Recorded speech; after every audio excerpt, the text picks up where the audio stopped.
Un nouveau courant d'optimisme souffle sur l'entrepreneuriat en France, apportant un surcroît de crédit à la reprise conjoncturelle qui se dessine.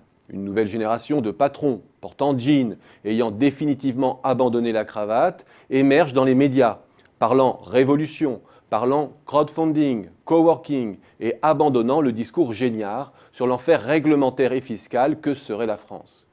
Des sociétés au nom anglo-saxon, pour beaucoup B2B et intimement liées au web ou aux sciences du vivant, fleurissent sur le territoire.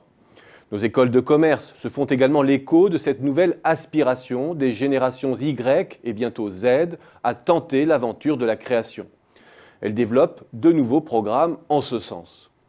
Accélérateurs, incubateurs, espaces de coworking, de jeunes pousses prolifèrent dans nos métropoles et au sein des écoles, et notamment à Paris, comme Numa, The Family, et bien d'autres, sans parler du méga-projet 1000 startups de la Halle Fraissinet sous le parrainage de Xavier Niel.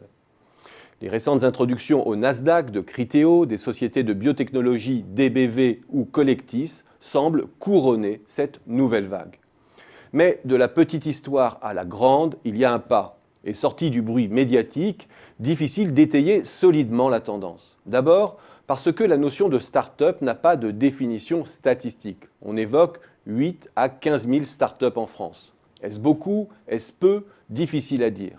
Nos organismes statistiques connaissent les SNF, les EI, les ETI, les TPI, mais pas les pépites.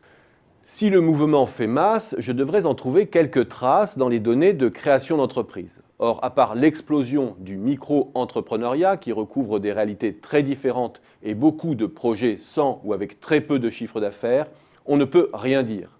Sauf que dans les 550 000 entreprises qui se font chaque année, il y a d'abord l'énorme turnover du petit commerce, de la restauration, des services freelance aux entreprises, etc.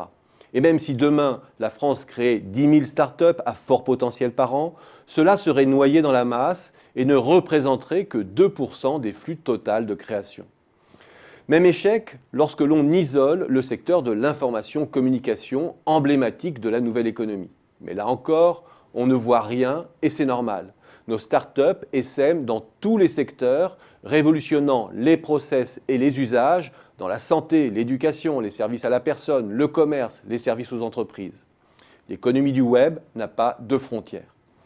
À défaut de démontrer quelque chose, ces chiffres infirment au moins l'idée répandue que la France serait un cancre en matière de création. Les panels internationaux sont certes fragiles.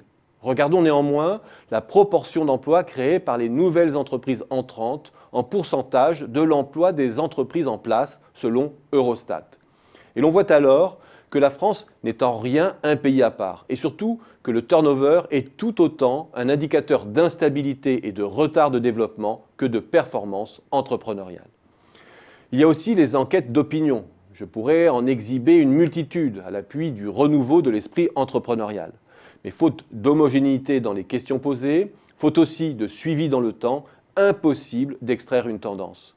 Ce que l'on sait néanmoins, c'est que la France dément depuis longtemps sa réputation de faible appétence pour l'entrepreneuriat, comme en témoignent par exemple les eurobaromètres. Bref, puisque les chiffres ne parlent pas, laissons parler la subjectivité. Et pour Xerfi, le Big Bang entrepreneurial hexagonal est bien une réalité que confirment jour après jour les témoignages concordants des acteurs de l'économie qui opèrent au plus proche du phénomène.